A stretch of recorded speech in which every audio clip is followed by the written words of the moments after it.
ಅವಳು ಹಾಗೇನೆ ಹಿಡಿದ ಕೆಲಸ ಮುಗಿಸೋ ತನಕ ಊಟ ತಿಂಡಿನೂ ಬಿಟ್ಬಿಡ್ತಾಳೆ, ನಿದ್ದೆನೂ ಬೇಕಿದ್ರೆ ಬಿಟ್ಬಿಡ್ತಾಳೆ. ಮೊಂಡಿ. ಆ ದೇವ್ರೆ ಬಂದು ಹೇಳಿದ್ರು ಅವಳು ಮನೆಗೆ ಹೋಗಲ್ಲ. ನೀವೇನೋ ಟೆನ್ಷನ್ ಮಾಡ್ಕೊಂಬೇಡಿ, ಆಫೀಸಲ್ಲಿ ಅವಳು ಸೇಫ್ ಆಗಿರ್ತಾಳೆ. ನಾಳೆ ಅವಳ ಹತ್ರ ನಾನೇ ಮಾತಾಡ್ತೀನಿ.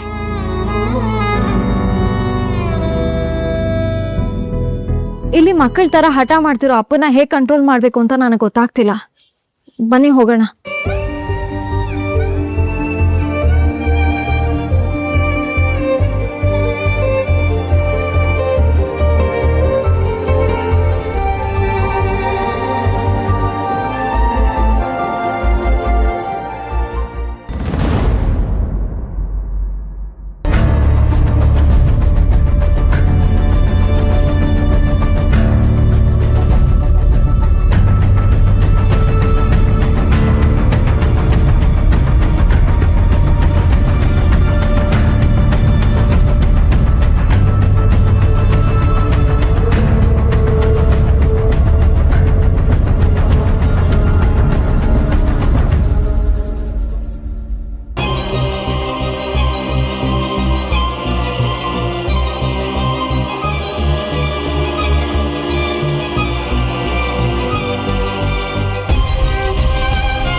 ನಾನು ಹೇಳ್ದೆ ಅಲ್ವಾ ಇದೆಲ್ಲ ವರ್ಕೌಟ್ ಆಗಲ್ಲ ಅಂತ.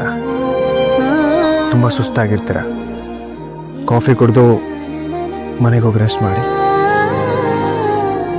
ಗಾಯ್ಸ್, ರಾಜೇಂದ್ರ ಪ್ರಸಾದ್ ಸರ್ಗೆ ಆರೋಗ್ಯ ಸರಿ ಇಲ್ಲ. ಸೊ ನಾಳೆ ಇರೋ ಪ್ರೆಸೆಂಟೇಷನ್ಗೆ ಯಾರೂ ಹೋಗ್ತಾ ಇಲ್ಲ. ಯಾರು ಆ ಪ್ರಾಜೆಕ್ಟ್ ಮೇಲೆ ಕೆಲಸ ಮಾಡೋದು ಬೇಡ. ಪೆಂಡಿಂಗ್ ಇರೋ ಪ್ರಾಜೆಕ್ಟ್ ಮೇಲೆ ಫೋಕಸ್ ಮಾಡಿ.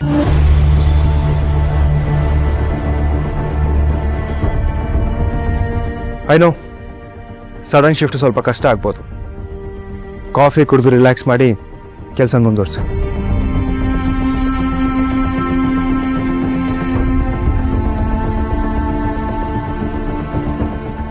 ಸರ್, ಒಂದು ನಿಮಿಷ. ನನ್ನ ಜೊತೆ ಬರ್ತೀರಾ? ಎಲ್ಲಿಗೆ? ಒಂದು ನಿಮಿಷ ಬನ್ನಿ ಸರ್, ಪ್ಲೀಸ್. ಗಾಯತ್ರಿ, ನೀವು ನನ್ನ ಸರ್ ಅಂತ ಕರೆಯೋ ಅವಶ್ಯಕತೆ ಇಲ್ಲ. ಇಲ್ಲಿ ನೀವು ನನ್ನ ಬಾಸ್. ನಾನು ನಿಮ್ಮ ಕೈ ಕೆಳಗಡೆ ಕೆಲಸ ಮಾಡೋ ಒಂದು ಸಾಮಾನ್ಯ ಎಂಪ್ಲಾಯಿ.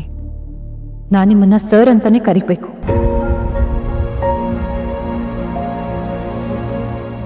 ನಿಮ್ಮ ಇಷ್ಟ. ನಾನು ಇಷ್ಟಪಟ್ಟ ಹಾಗೆ ಏನೂ ಆಗಿಲ್ಲ ಲೈಫಲ್ಲಿ.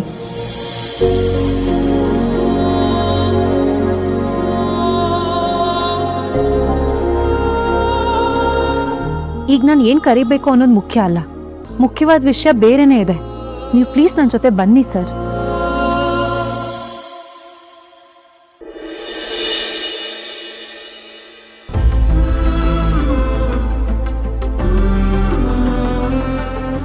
ಅಪ್ಪ ಹೇಗಿದ್ದಾರೆ ಡಾಕ್ಟರ್? ಏನು ಪ್ರಾಬ್ಲಮ್ ಇಲ್ಲ ಅಲ್ವಾ? ಪ್ರಾಬ್ಲಮ್ ಏನಿಲ್ಲ, ಆದರೂ ಇನ್ನು 3-4 ದಿವಸ ಇಲ್ಲೇ ಇರಬೇಕಾಗುತ್ತೆ. ಬ್ರೀತಿಂಗ್ ಸ್ವಲ್ಪ ಸಮಸ್ಯೆ ಇರೋದ್ರಿಂದ ಆಕ್ಸಿಜನ್ ತೆಗಿಯೋಕ್ಕಾಗೋದಿಲ್ಲ. ನಾವು ಸ್ವಲ್ಪ ಮಾನಿಟರ್ ಮಾಡಬೇಕಾಗುತ್ತೆ. ಮೇಲಿಂದ ಜಾಸ್ತಿ ಗಾಯ ಕಾಣಿಸ್ತಾ ಇಲ್ಲ, ಆದರೆ ಒಳಗಡೆ ಸ್ವಲ್ಪ ಕ್ರಿಟಿಕಲ್ ಆಗಿದೆ.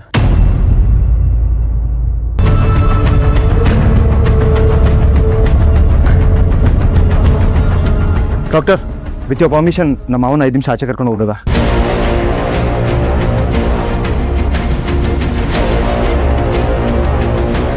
ಆಚೆನಾ? ಯಾಕೆ? ಆಚೆ ಅಂದರೆ ಹಾಸ್ಪಿಟ್ಲಿಂದ ಆಚೆ ಅಲ್ಲ, ಇಲ್ಲೇ ಒಳಗಡೆ.